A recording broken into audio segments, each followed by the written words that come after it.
Hello అండి. అందరూ బాగున్నారు కదా! అందరికీ వినాయక చవితి శుభాకాంక్షలండి. శుభాకాంక్షలు చెప్తూ గోధుమ పిండి కలుపుకుంటుందేందంటారా? చెప్తానండి. మీరందరూ పూజ చేసుకొని ఆల్రెడీ వినాయక చవితి కథ వినే ఉంటారు. ఈ కథ గూడా విందురు. చెయ్యేంది ఇలా ఉందనుకుంటారేమో, పండగ గదండీ ముగ్గులేసాను. ఆ కలర్స్ వేయటం వల్ల చెయ్యికంతా అలా అంటుకుపోయిందనమాట. మాకు నైట్ నుంచి ఫుల్లు వర్షమండి ఇక్కడ. అమ్మ పెట్టదు అడుక్కు తిననీదనేసి నేను వినాయకుడి బొమ్మ 21 రకాల పత్రి వేరే వాళ్ళు పంపిస్తామంటే రాత్రి 10, 10:30 దాకా ఎదురు చూశాను. నాకు అర్థమైపోయింది ఇంకా పంపించరు, ఇంకా అవ్వదు అనేసి.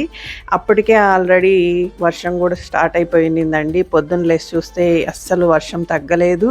మేము ఇంక ఇంట్లో పనులన్నీ చేసుకొని స్నానాలు చేసి పోయి బొమ్మ తీసుకొచ్చుకుందాం, పత్రి తీసుకొచ్చుకుందాం అనుకునేసరికి 9 దాటిపోయింది. మా చిన్నోడికి లాగిన్ అయ్యే టైం వచ్చేసింది. అదేనండి సాఫ్ట్‌వేర్ జాబు గదా!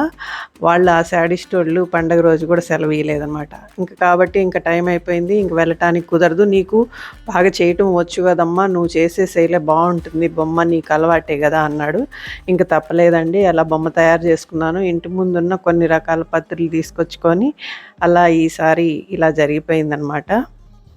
పసుపు, గోధుమ పిండి కలిపి చేశానండి ప్రతిమ. పక్కనే చిన్న ఎలుక కూడా తయారు చేశాను చూశారు కదా! వినాయకుడికి ఖచ్చితంగా పక్కన వాహనం ఉండాలి కదండీ! ఈ పండుగ నుంచి మనందరికీ ఆరోగ్యాలు బాగుండాలి, అనుకున్న పనులన్నీ అయిపోవాలి. ఆరోగ్యాన్ని మించిన ఆస్తి ఇంకేం లేదండి. ఆరోగ్యం ఉంటే అన్నీ సాధించొచ్చు.